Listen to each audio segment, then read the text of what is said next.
iyada oo jecel ayuu ka tegay asxaabtiisana uu ku hor ceebeeyay gabadh kalena ayuu guursaday kadib maxaa dhacay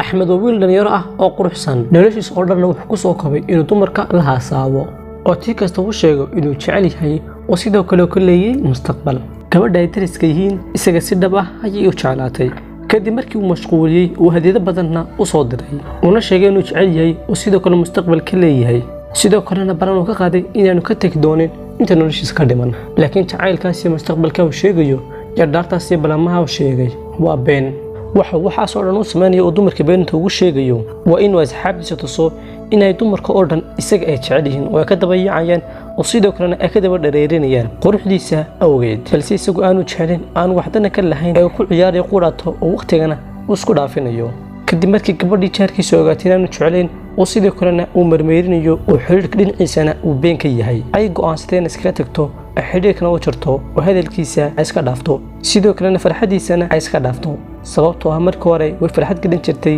waqti kastana farxadiisa ay ka shaqan jirtay oo waqti qudhata uma ogoleen inuu murugoodo laakiin isagu uu ku noqday mid bila ixtiraama oo ixtiraamkii ka mudan uu siin waayo gabadhii sidaas darteed waa iska tagtay kadib maalmaha ka mid ah ayuu Axmed gabadhii u sheegay inay doonan tahay gabadh sidoo kalena uu mardow guursan doono uu yeelan doono reer maalmo kadibna wuxuu keenay waraaqdii casuumada arooskiisa kadib wuxuu sheegtay in arooskiisa ay ka soo qaybgali doonto oo ayna u duucin doonto lamaanahaas cusub sidoo kalena wuxuu sheegtay in cafiday oo wax uqdada aanay u ahayn oo qalbigeeda uu sidaas saafi ugu yahay sidoo kalena wuxuu sheegtay inaan wax uqdada u ahayn oo karaayina u ahayn oo sidaas ku cafiday oo qalbigeeduna saafi u yahay kadib arooska ayaa dhacay gabadhiina waa ay timi iyadoo cafisay oo qalbigeedu saafi yahay oo u timi inay u duceyso lamaanaha cusub si uu Ilaahay uga dhigo arooskooda mid khayr qaba oo mustaqbal wacan ay u yeeshaan kadib waxa aragtay wiilkii Axmed oo la taagan asxaabtiisa oo fartana ku soo fiiqaya iyada oo leh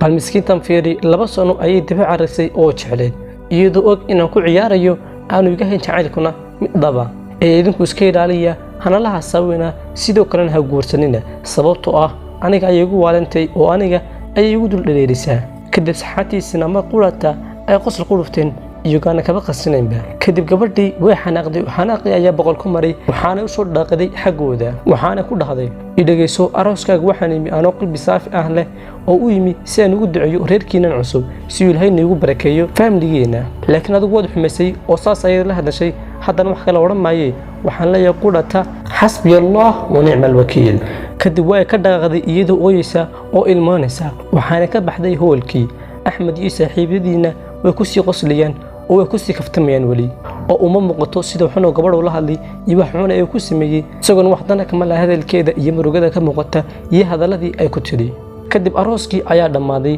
wuxuu Axmedna degay xaafadaha ay degaan dadka qaniga ah ee levelka sare ah kadib hal sano kadib wuxuu Axmed ogaaday inay gabadhu xanuunsan tahay taas oo u diiday inay qaato ilmo 4 sano kadib istawareeg badan iyo warwar badan iyo murugo badan kadib Axmed xaaskiisii waxay dhashay wiilka yar oo qaba xanuuno xagga wadnaha kumanaan lacagana ayaa ka baxday kadib xaaskiisii ayaa xanuunsatay Axmed noloshiisii waxay noqotay mid warwar iyo walbahaar ay ka buuxsameen oo noloshiisa xiriir ay ku noqotay kadib wuxuu xasuustay in uu godob soo galay gabadhii jaarkiisa ahayd ee sida xanuuno soo galay oo sida fa nolosha dhaqay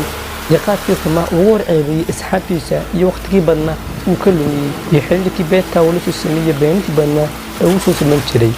sidii ugu soo jibiyay qalbiga kadib wuxuu raadiyay gabadhii waxaan uu reerkeeda ku ogaaday inay guursatay sidoo kalena ay dhashay 2 ilmood oo qurux badan kadib aakhirkii waa uu helay waxaan uu sheegay xaaladiisa iyo xaaladaha staratiisa iyo dhibaatada faraha badan leh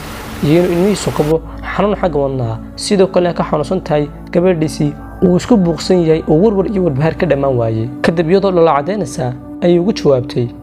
maanta arooskaaga waxaan imi aan qalbi saafi ah leh waxaan u yimi in reerkiina cusub aan u dhiceeyo si uu Ilaahay niga dhigo qaar isku waara oo isku faraxsan balse adigu si xun ayaad ila dhaqantay kadib Ilaahay ayaan gacmaha sare ugu taagay waxaan alla ka baryay in adiga iyo xaaskaaguba aad dareentaan murugadii aan dareemay oo kale sidoo kale martaan xanuunkii amaray anugu sidoo kale martaan dhibaato badan si aad u soo xasuusto dhibaatadii faraha badneed ee soo marisay kadib Axmed markuu maqlay hadalkaas ayuu xanaaqay waanu iska carameeshii isagoo ciishoonaya oo warwar iyo walbahaar uu ka muuqdo kadib intii jidka ku sii jiray ayuu si xasuustay gabadhii faraha badnaa ee beenta u sheegay ee qalbiyada uu ka soo jabiyay sidoo kalena uu beena badan u soo sheegay kuwaas oo iyaga si dhab ah u jeclaa gaar ahaanna wuxuu soo xasuustay gabadhii jaarkiisa ahayd in sida xun uu la dhaqmay oo asxaabtiisana ugu hor ceebeeyey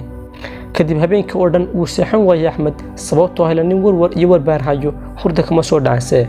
marba wuxuu soo xasuustaa dhibaatadii faraha badneed ee uu soo geystay miskiinta yar ee jaarkeeda ah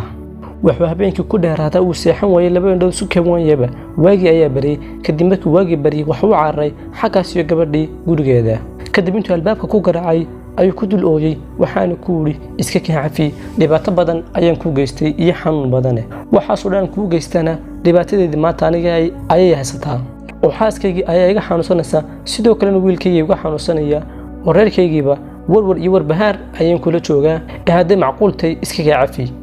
kadib gabadhii markay aragtay ooyintiisa faraha badan leh iyo calacalkiisan ayuu ku tiri hadda waan ku cafiyey oo qalbigaygana saafi ayuu ku yahay sidoo kale waa inaad iska dhaaftaa khiyaanadan aad ku samaynaysid dadka waa inaad soo xasuustaa hadalkii nebiga kaasoo ah iska ilaaliya habaarka qofka laga gardaran yahay xitaa hadduu gaal yahay sababtoo ah isaga iyo ilaahay wax xijaab oo dhaxeeya ma jirto yacni ducadiisa iyo habaarkiisaba waa la aqbalaya markaas dhacdadan iyo sheekadan iyo qisadeennana maanta waxay ku socotaa ama ay ka hadlaysaa